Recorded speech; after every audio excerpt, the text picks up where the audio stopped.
ಸ್ನೇಹಿತರೆ, ಇಲ್ಲಿ ಕಾಣ್ತಿರುವಂಥದ್ದು ಎಲ್ಲ ರಾಜಸ್ಥಾನದಿಂದ ತರಿಸಲಾಗಿರೋ ನಾಯಿ ಮಾಂಸ. ಈ ನಾಯಿ ಮಾಂಸನ ಮಟನ್ ಅಂತ ಹೇಳ್ಬಿಟ್ಟು ಪ್ರತಿ ಹೋಟೆಲ್ಗೂ ಸಪ್ಲೈ ಮಾಡ್ತಾ ಇದ್ದಾರೆ.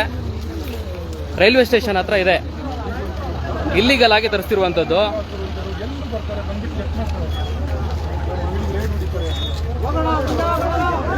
ಕಾಣ್ತಿರ್ಬೋದು ನಿಮ್ಗೆ.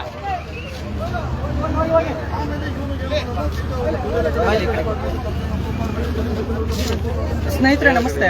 ಇಲ್ಲಿ ಇಲ್ಲಿಗಲ್ ಆಗಿ ಅಬ್ದುಲ್ ರಜಾಕ್ ಇಲ್ಲಿದ್ದಾರೆ ನೋಡಿ. ಅಬ್ದುಲ್ ರಜಾಕ್ರು ಕಾಂಗ್ರೆಸ್ ಸರ್ಕಾರವನ್ನು ಸಂಪೂರ್ಣವಾಗಿ ದುರ್ಬಳಕೆ ಮಾಡಿಕೊಂಡು ರಾಜಸ್ಥಾನದಿಂದ ಕರ್ನಾಟಕಕ್ಕೆ ಇಲ್ಲಿಗಲ್ ಆಗಿ ಮಾಂಸವನ್ನು ತರಿಸ್ತಿದ್ದಾರೆ. ಕರ್ನಾಟಕದಲ್ಲಿ ಮಾಂಸ ಇಲ್ವಾ?